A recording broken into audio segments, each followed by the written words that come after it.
Showtime! The Capital G show starts right now. What's up YouTube, Capital G here. We're doing a Yu-Gi-Oh! Marketwatch video and we're talking specifically about the January 1st, 2015 format. And you know, we've had the ban list for, well, it'll be a week soon enough. And we all know, if you've been playing a game of Yu-Gi-Oh! For some time, that the ban list has the biggest impact on this secondary market out of basically any variable that there is in Yu-Gi-Oh! YCSs or reprints, nothing is as drastic as the ban list. I mean, it has the ability to take a card that is essentially $1 or $2 and turn it into a $15, $30 card overnight. I mean, Regaki, Glow Up Bulb, Snatch Steal, etc., etc. So these are just some cards that I think you should keep your eye on. Some of these cards you should pick up, some you should sell immediately, and then some you should also just consider holding on to. The first card I want to talk about is Dante, and you know, I said it in another video. I really couldn't believe that the heart and soul of arguably the best deck of the format was continuing to dip in price. Like, it didn't make sense. I mean, Dante is a card where you really can't play Burning Abyss unless you have 3 copies. He is that vital to the deck. And it looks like Dante has finally started to rebound. I mean, this card was as cheap as $50 about a week ago, and now it's about 58 bucks. I think that Dante is going to kind of taper off at about $63 to $65. So I think if you have Dantes, as I do, just go ahead and hold them. I don't think there is any reason for Burning Abyss to, I mean, I don't see the deck really falling off, just because if you look at the first half of the format, the only deck that's going to be introduced into the game is Heroes, and I would just imagine in that matchup it's pretty much Dark Law or bust, and you still have things like Evac Device or, you know, Fire Lake to kind of counter the Dark Law. So, you know, I think that Dante is still going to be in a really high demand spot. Second card I want to talk about is Preparation of Rites. It's about 17 bucks right now. I am utterly dumbfounded by this. This is one that just, I see it and I still just don't understand it, because this card has already been announced to be in the Secret Forces. So I don't understand why it's still over $15. And it's not like anybody's questioning if Qliphorts are going to be good or not. We all know that they're going to be good. They were basically tier 0 in Japan, and Konami had to pretty much bring down the ban hammer and kind of smash the deck so that everything else could compete. I think the question is going to be, how much is the card going to be worth when the market is kind of flooded with them? Because when that reprint comes out, everybody's going to have a play set of Preparation of Rites. So, I mean, if I had Preparation of Rites, I would flip them as soon as possible, because every day that you wait, the card's potentially going to go down. Like, I don't see any way that preparations can go up because the reprint is coming.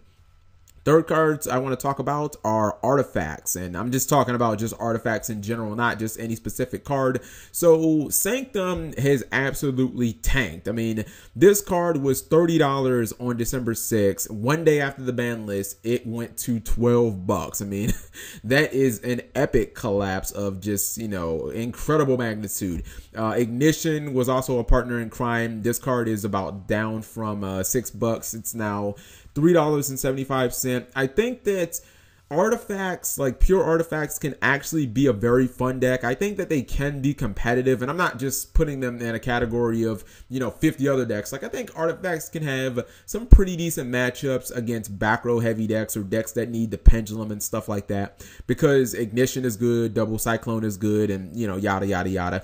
I think that right after the Heroes come out, I think that these cards, pretty much everything artifact, is going to hit absolutely rock bottom, because I think that your competitive players are going to be focused on 2 things. They're going to be focused on hero support and picking that up, and they're also going to be focused on, you know, the already established decks like Satella Knights and Shadows and Qliphort and Burning Abyss. I don't think that there will be any market for anything remotely artifact, and I think that if you have any interest in anything artifact, I think you wait about 2 weeks, and I think that you'll probably see Sanctum go to $6, Ignition at $2. I think that you just wait this stuff out and you're going to get some really good deals.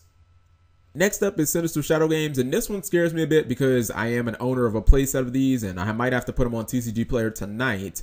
I think this card could plummet mainly because Shadow players are trying to go even more aggressive. Apparently that is somehow possible.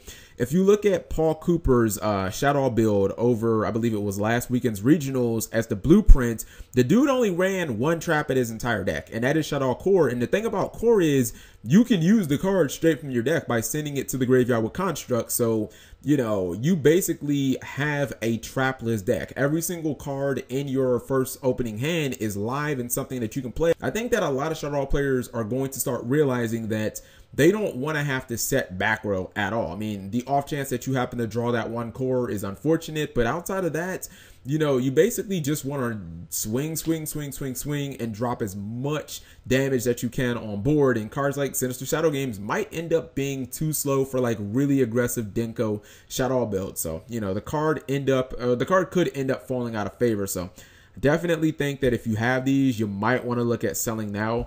And then the last thing I'm going to talk about is Qli stuff, like, you know, just Qliphort stuff, all of it, the entire deck. You know, Scout is currently sitting at 16, Disc is 40, Sacrifice is a little over $12.